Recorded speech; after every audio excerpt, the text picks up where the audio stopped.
રાજકોટ મહાનગરપાલિકા દ્વારા ચૂંટણી બાદ છે તે ડિમોલેશનની પ્રક્રિયા છે તે ઠેર ઠેર જગ્યાએ શરૂ કરી દેવામાં આવી છે। હાલ હું તમને દ્રશ્યો બતાવી રહ્યો છું મવડી વિસ્તારના કે જ્યાં જે હનુમાનજીનું મંદિર હતું ત્યાં રાજકોટ મહાનગરપાલિકા દ્વારા ડિમોલેશનની પ્રક્રિયા છે તે હાથ ધરવામાં આવી છે।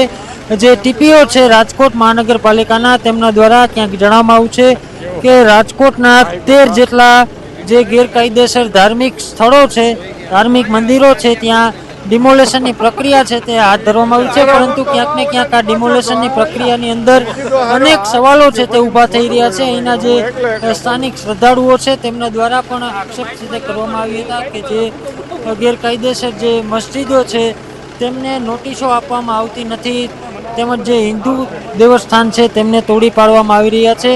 આ મુદ્દાને લઈને અનેક પ્રશ્નો છે તે આ ડિમોલેશનને લઈને ઊભા થઈ રહ્યા છે। ત્યારે આગામી સમયમાં એ પણ જોવાનું રહેશે કે રાજકોટ મહાનગરપાલિકા જે બીજા અન્ય જે ગેરકાયદેસર વિવાદાસ્પદ જે દબાણો છે તેમને નોટિસ આપે છે કે કેમ, અનેક સવાલો છે તે હાલ ઊભા થઈ રહ્યા છે। આપ દ્રશ્યોમાં પણ જોઈ રહ્યા છો કે જે રીતે લો એન્ડ ઓર્ડરનો ભંગ ન થાય તે માટે ચુસ્ત પોલીસ બંદોબસ્ત સ્થળ પર રાખી અને ડિમોલેશનની પ્રક્રિયા છે તે હાથ ધરવામાં આવી છે।